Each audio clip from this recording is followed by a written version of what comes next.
Street crime کے حوالے سے ہمیں رپورٹیں ہو رہی تھیں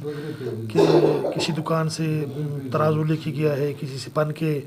کاسمیٹکس کے سامان، اور کسی کے گھر کے سامنے پڑا ہوا سریا لے کے گیا ہے۔ تو اس حوالے سے جب ہمیں مختلف رپورٹیں آئیں تو میں نے اسی چومٹا کو خود اس پہ کام کر کے 2 ملزمان اس میں گرفتار ہو چکے ہیں، ایک شیر علی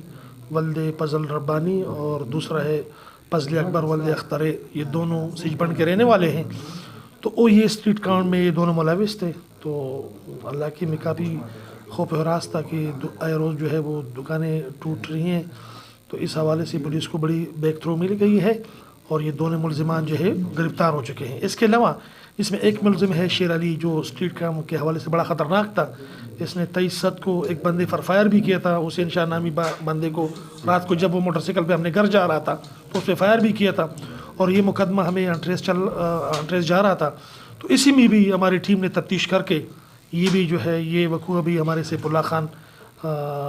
چوکی انچارج ارکوٹ، جو کہ آج کل وہ اس جو تعینات ہو گئے ہیں چپریال میں، انہوں نے یہ کیس ٹریس کیا ہے۔ تو میری ٹیم نے، جس میں نواب خان کو اور سیف اللہ خان کو کریڈٹ دیتا ہوں کہ انہوں نے ایک 2 ملزمان کو گرفتار کر کے علاقے میں کافی جو ہے وہ امن کے حوالے سے اپنا ایک اچھا میسج جو ہے لوگوں کو دیا ہے۔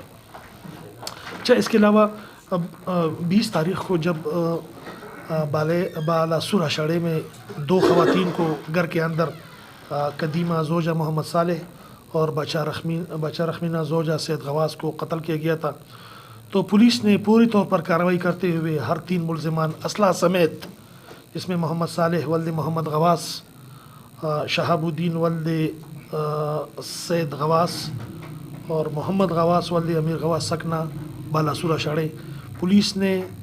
مختصر وقت میں ٹائم میں ان کو گرفتار کر کے قانون کے ٹائم میں لائے ہیں ان کو۔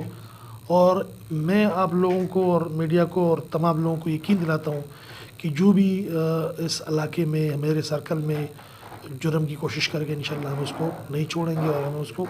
قانون کے شکنجے میں لائیں گے انشاءاللہ۔